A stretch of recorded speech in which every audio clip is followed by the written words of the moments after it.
Merci beaucoup, Monsieur le Président, parce que vous m'avez déjà accordé la parole pour mon réquisitoire. Je pense que pour moi, déjà, ce document n'a pas son sens et n'a pas sa valeur aujourd'hui. Pourquoi? Parce que déjà l'arrivée du chef de division de l'habitat, ça clôt les débats ici. Ça clôt les débats dans quel sens? À ce jour, nous allons quitter cette séance, nous allons quitter cette salle avec la confirmation comme quoi en 2020, la dernière liste qui est encore en vigueur de services de l'habitat reprend la parcelle qui est relevée à ce jour comme étant un immeuble de l'État. Il n'y a pas de débat là-dessus. Je vis des questions être posées. Bon, entre-temps, c'est comment ça se fait? Est-ce qu'il y a un arrêté ou quoi? L'arrêté, il est de 2019. Mais les documents, la liste qui reprend la liste de, disons, qui reprend toutes les maisons de l'État, parmi lesquelles la maison qu'elle est aujourd'hui, figure sur le travail technique de la division de l'habitat.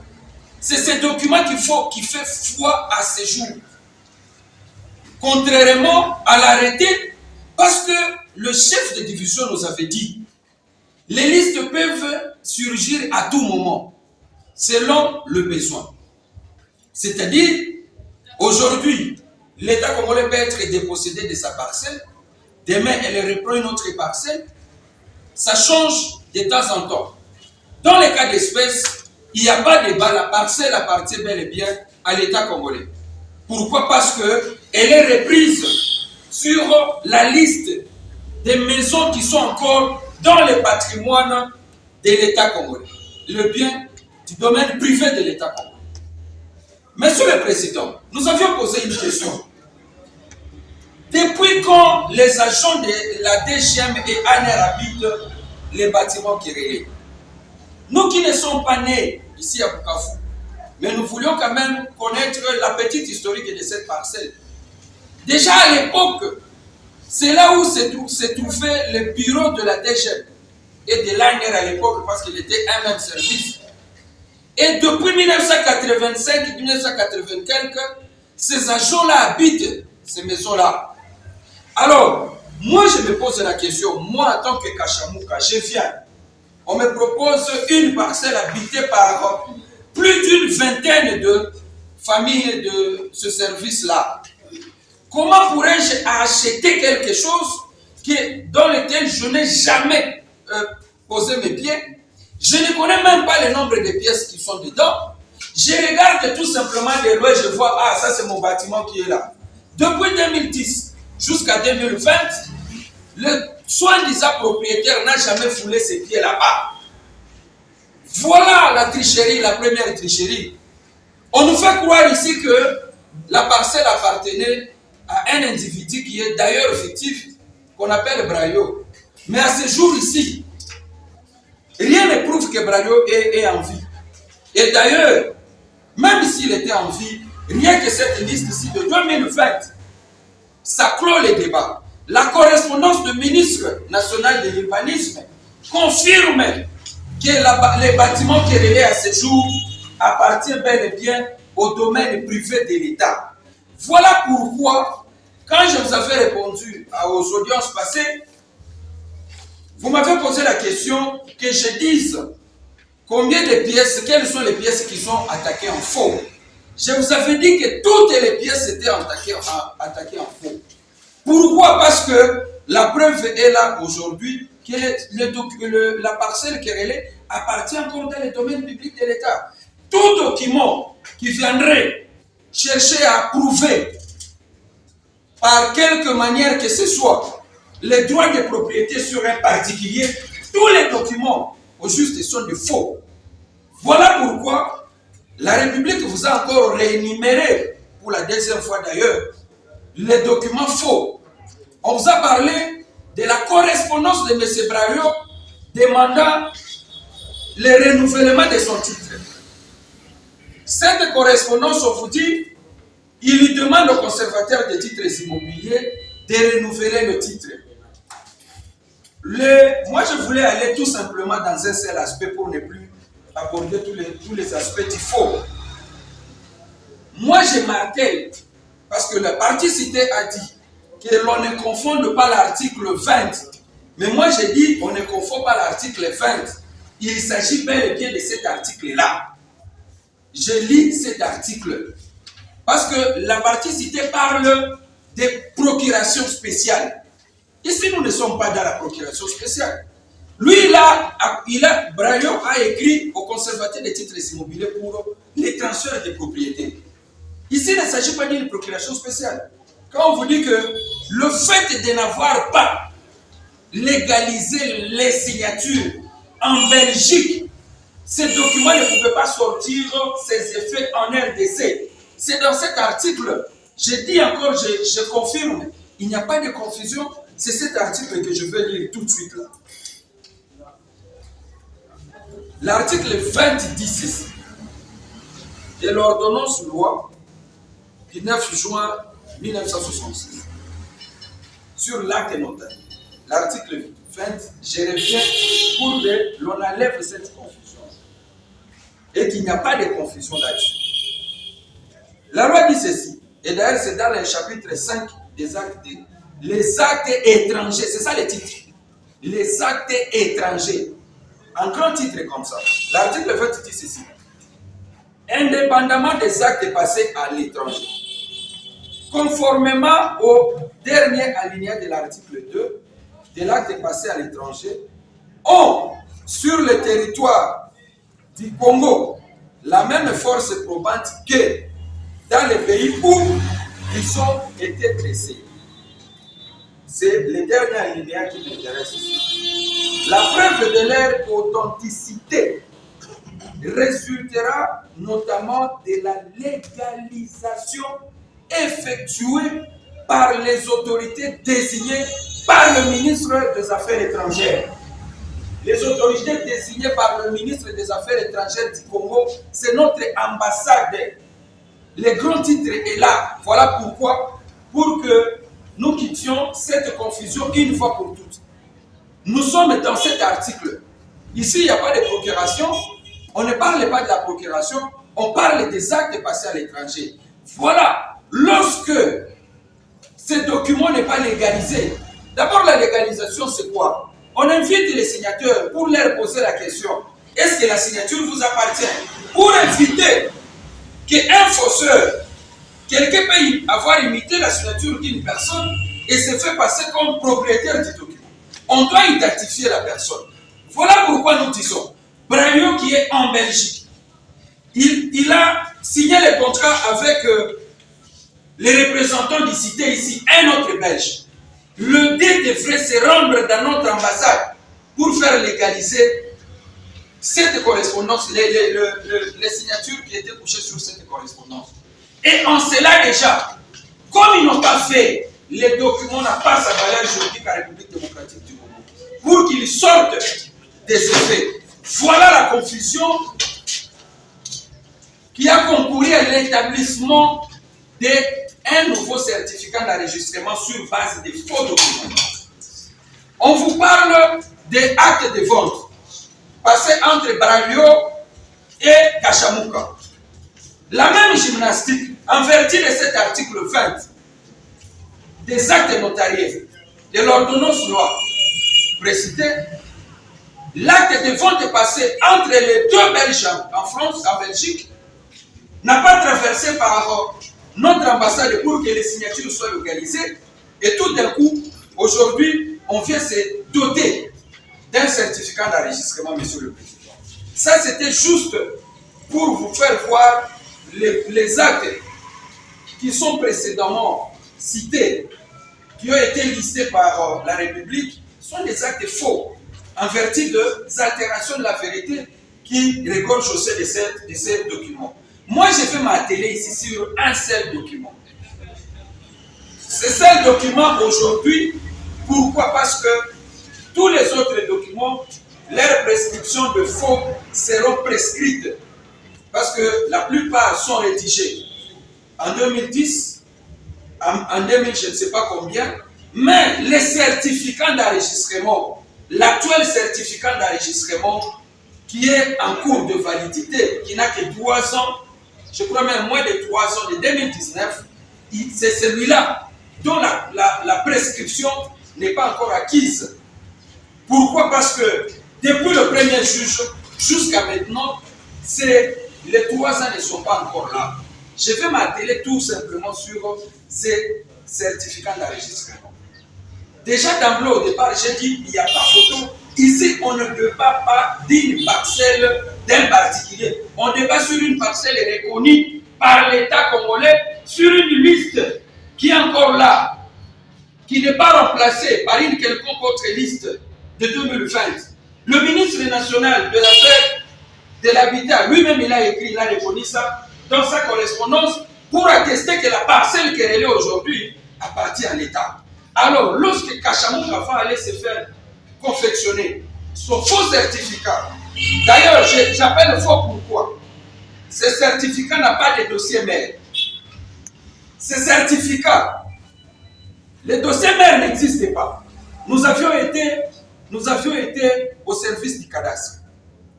J'ai compris pourquoi cette partie ne voulait pas de la descente sur le terrain.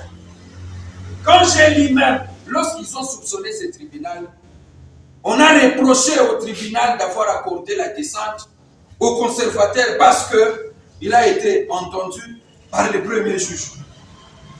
J'ai plutôt compris que la descente avait vraiment son pesant d'or lorsque nous sommes allés sur le terrain. Pour vérifier, on se promène avec un certificat d'enregistrement. Qu'est-ce qui a engendré ce certificat d'enregistrement? Les dossiers mères n'existent pas. On va parler de voler. On n'a pas volé parce qu'il n'existait pas. Si ça existait, on allait trouver même ces traces au niveau des services du cadastre. Madame chef de division du cadastre avait dit, lorsque il s'agit de transfert de propriété pour renouvellement des titres, ça peut commencer chez les conservateurs, ça finira par chez nous. On doit nous amener les dossiers physiques parce que nous devons formaliser. Les dossiers physiques étant inexistants, la dame n'a aucune trace. C'est-à-dire Kachamouka se promène aujourd'hui avec un papier que lui-même appelle certificat d'enregistrement. Ça, c'est le premier élément de faux sur son certificat. Le deuxième élément de faux. Madame chef de division de cadastre, elle nous a révélé quelque chose de très grand, sans lequel Kachamouka ne serait pas en possession d'un certificat d'enregistrement de 14A. Le certificat de son vendeur n'avait que 13 A, quelques centimes. Lui, quand il renouvelle le titre, donc il fait les transferts de propriété, ça devient 14 A. Techniquement parlant, la dame nous a dit qu'il aurait fallu avoir des éléments qui pouvaient justifier la différence des états. Lesquels éléments qui sont tellement importants que sans lesquels le certificat de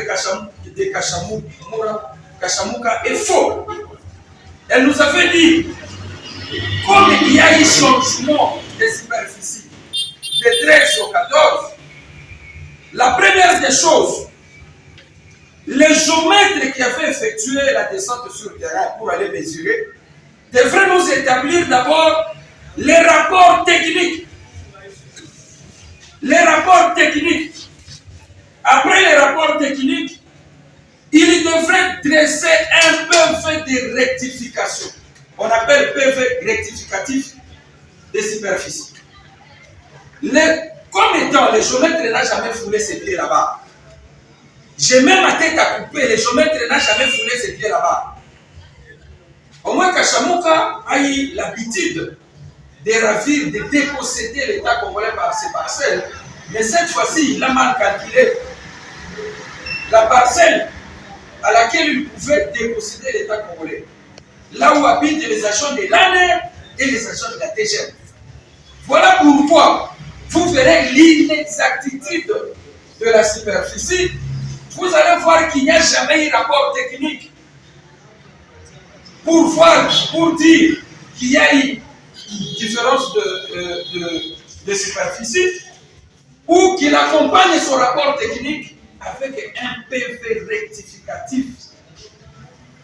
Sans lequel les deux éléments-là, tous les certificats d'enregistrement-là, ça s'appelle faux. Monsieur le Président, je crois que je suis encore dans le 8 minutes. Je vous donne l'exemple de ces certificats d'enregistrement que l'on commence à nier aujourd'hui. Que nous disons que c'est le même certificat d'enregistrement, c'est la même parcelle qui a été identifiée pendant la descente sur le terrain. Et c'est madame le chef de division qui nous a dit, concernant cette parcelle, voici les dernières archives qui sont là. Personne n'a nié là-bas, mais c'est aujourd'hui qu'on nous parle, on veut nous expliquer tout ça pour fuir cette réalité que l'on ne saura pas se détacher de ça. Dans ce certificat, Monsieur le Président, c'est mentionné, c'est un certificat de 20 juin 1948. 20 juin 1948, le certificat de Tanganyika. Ici, on vous dit ceci. Je saute annuler suite au morcellement de la propriété qui en fait l'objet en vertu d'un procès verbal général et rectificatif. C'est ressorti même dans ce certificat. Même si on n'a pas les PV, même si on n'a pas les PV, on n'a pas les rapports techniques. Ici, les certificats d'enregistrement vous dit déjà que en vertu d'un PV rectificatif, c'est-à-dire le PV rectificatif n'a pas commencé aujourd'hui. Ça a commencé depuis, ça c'est un certificat de 1948. Alors pourquoi ne pas le reprendre aujourd'hui? Monsieur le Président, comme il n'y a jamais eu le PV rectificatif et les rapports techniques qui attestent que la parcelle qu'avait vendue Braillot à M. Kachamouka était de 13 hectares, passe de 13 à 14 hectares, c'est un certificat faux. C'est un certificat faux. Et aujourd'hui, la dame nous avait dit, avec par exemple, peut-être qu'un voisin peut ériger sa clôture, il peut y avoir l'érosion qui a traversé la parcelle, la superficie peut changer. Mais, Monsieur le Président, nous étions tels que nous sommes ici, dans cette parcelle. Et d'ailleurs, c'est la première fois que Kachamouka fléchisse ses pieds dans cette parcelle à travers ses conseils. Je crois que cette nuit-là, Kachamouka était content d'apprendre que dans cette parcelle, il n'a pas capté, parce qu'il n'a jamais vu là-bas. Il ne peut même pas mettre ses pieds. Et c'était une fête pour eux parce qu'ils ont eu quand même à respirer l'odeur de cette parcelle. Nous avions trouvé la clôture laissée par Congo belge, qui n'a jamais été morcelée ni rectifiée, en vertu de quoi cette superficie va changer aujourd'hui. Bon, si la superficie a changé, quand vous confectionnez votre croquis, voyez-vous encore un autre élément pour vous dire que même les cadastres ne s'est jamais rendu là-bas, les géomètres. Si le géomètre entrait dans cette parcelle, il allait bien dessiner la grande parcelle, la grande maison qui est sur la route, ainsi que l'annexe qui est derrière, qui est aussi en dur, qui devrait être reprise dans le croquis. Ce qui n'est pas le cas ici. Voilà pourquoi nous avions dit, Monsieur le Président, en vertu de tous ces éléments-là, et aujourd'hui, nous nous martelons encore, parce que jusqu'à preuve du contraire, la preuve du cadastre fait foi, qui nous dit que cette parcelle dont il est question d'ailleurs pour Kachamouka, c'est une parcelle de Tanganyika, avec une superficie de 10 ans, avec un numéro SU de 222. Et comment il est devenu propriétaire de la parcelle 224, que ce soit 260, que ce soit 280. Pour nous, la parcelle appartient bel et bien à l'État congolais. Rien qu'avec cette preuve de la liste qui est encore là en vigueur. Parce qu'après cette liste, il n'y a rien. Et d'ailleurs, lui-même, le chef de division de l'habitat vous dit, je prépare la liste 2022 qu'il a confirmé devant votre audience tribunal, il va encore insérer cette parcelle qui relaie à ce jour. Alors, avoir un certificat, je ne sais pas moi, de n'importe quel numéro SI, nous importe peu aujourd'hui. Avoir, je ne sais pas moi, quelle superficie que vous allez, parce que vous êtes en train de cantonner sur une parcelle des domaines privés de l'État, ça peut être 10, 13, 14, comme c'est le cas aujourd'hui, ça nous importe, nous, peu. La vérité est que tout document que vous avez sorti sur cette parcelle, ce sont de faux, et que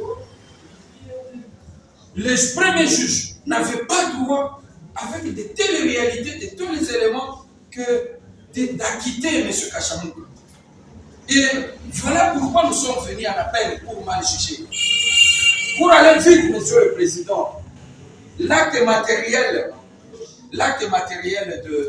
du faux, c'est son certificat d'enregistrement, qui est encore en cours de 2019. L'usage, n'en parlons pas. Il en fait usage depuis le premier juge jusqu'à ce jour. Et pour les deux documents, il n'y a pas de prescription. On peut parler de la correspondance de M. Brario qu'il avait adressée au conservateur des titres immobiliers. On peut dire, oui, la date, elle est déjà passée, donc les 3 ans sont passés. L'acte de vente, il y a prescription. On considère qu'on ne peut même pas en parler. Mais les certificats actuels de 2019, il est encore en cours. Les 3 ans ne sont pas passés. Voilà pourquoi nous nous sommes focalisés seulement sur ce certificat et vous démontrer que l'élément matériel est là. L'élément moral, ça se cristallise sur le fait que d'abord vous savez que vous-même, Kachamouka, vous êtes né, vous avez trouvé cette maison là-bas, appartenant à l'État.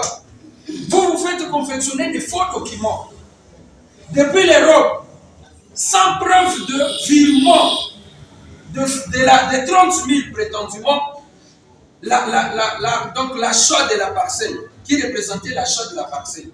Tantôt on vous dit, non, on a fait la transaction au niveau de Dubaï. Bon, l'argent là de Dubaï est parti tout. C'est du Congo, de la RDC. Où est la preuve qu'il y a eu virement du Congo jusqu'à Dubaï?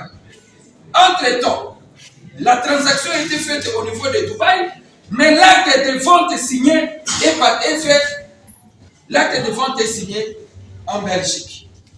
Voyez-vous combien M. Kachamouka, il avait mal calculé, il a vraiment mal calculé sa mauvaise expérience de déposséder l'État congolais avec ses parcelles. Et aujourd'hui, il est tombé dans une malchance où il ne saura jamais mettre ses pieds là-bas tant que l'État congolais existerait. Il ne saura pas. Et s'il veut qu'il le fasse aujourd'hui, s'il est fort, qu'il le fasse parce qu'il a un certificat d'enregistrement. Monsieur le Président, pour finir, lorsque le premier juge parle, tous les documents sont... Donc tous les documents, il y a prescription. J'ai vu qu'il n'y avait qu'une mauvaise foi qui a animé le premier juge. Voilà pourquoi je me dis, le ministère public n'avait pas tort d'interjeter appel contre un tel jugement. Un tel jugement parce que ce n'est pas à nous, l'État. Nous devons contribuer à la fraude. Ça, c'est la fraude. Vous voyez, même nos services ici, d'ailleurs, ce sont les services qui sont d'ailleurs à la base de tout ça. Tantôt, la liste sort, on en met d'abord un numéro là-bas pour que demain on dise que non, il est déjà, ce numéro-là, la parcelle-là n'est plus sur la liste de parcelles de l'État. C'est comme ça qu'on fait ici. Et quand ça chauffe, on retourne encore là-bas dans la liste de... C'est comme ça que j'ai dit, hein. C'est nous-mêmes, agents de l'État, qui sont dans cette fraude-là, pour que les particuliers viennent nous déposséder, nous l'État, de nos biens. Voilà pourquoi, nous, en tant que ministère public, nous ne pouvions pas concéder à cet acquittement qui ne dit pas son nom vis-à-vis de M. Kachamouka. Voilà, aujourd'hui, vous allez corriger l'œuvre du premier juge. Que le monde vous restera reconnaissant pour avoir condamné un faussaire Monsieur le Président. Et il est récidiviste dans les domaines. Même là où il habite aujourd'hui à Bukavu, c'était une parcelle de l'État où habitait l'un des chefs de division. Personne ne peut me contredire là-dessus. Il y a 1000 mitoyens qui séparent sa parcelle et la parcelle de la mairie. Tout le monde le sait. Moi, je suis arrivé, j'ai trouvé cette maison-là et qui était habitée par un chef de division. On ne sait pas par quelle magie il est devenu propriétaire. Et c'est comme ça que on nous a même donné beaucoup d'adresses où il a érigé des maisons, il a vendu. C'est toujours les maisons de l'État. C'est une expérience malheureuse. Malheureusement, cette fois-ci, il va tomber trop bas pour aller attaquer une parcelle où se trouvent les abeilles, où il n'a pas pu mettre ses doigts là-bas. Monsieur le Président, vous direz, pour le faux, établi en fait comme en droit la prévention du faux, mise à charge de M. Kachama. Les condamner à 5 ans de servitude pénale. Pour l'usage, vous allez les condamner aussi à 5 ans de servitude pénale principale. Et vous direz ces infractions en concours idéal. En concours idéal, vous allez prendre la peine la plus forte. Monsieur le Président, lorsque vous serez dans les secrets de délibéré, n'oubliez pas la clause d'arrestation immédiate contre M. Kachama. Nous avons besoin d'un jugement. Même s'il se cache aujourd'hui parce qu'il n'est pas dans la ville, lorsque vous allez sortir ce jugement, on ait la possibilité de mettre la main sur lui. Voilà pourquoi je sollicite le 5 ans contre lui, parce que c'est la peine la plus forte, en vertu du concours idéal de peine, mais aussi avec la clause d'arrestation immédiate. Faire cela, l'État congolais vous restera reconnaissant pour avoir rendu de loyaux services à l'État, pour aider l'État à récupérer les quelques biens que les particuliers veulent lui ravir aujourd'hui. Nous avions dit. Merci.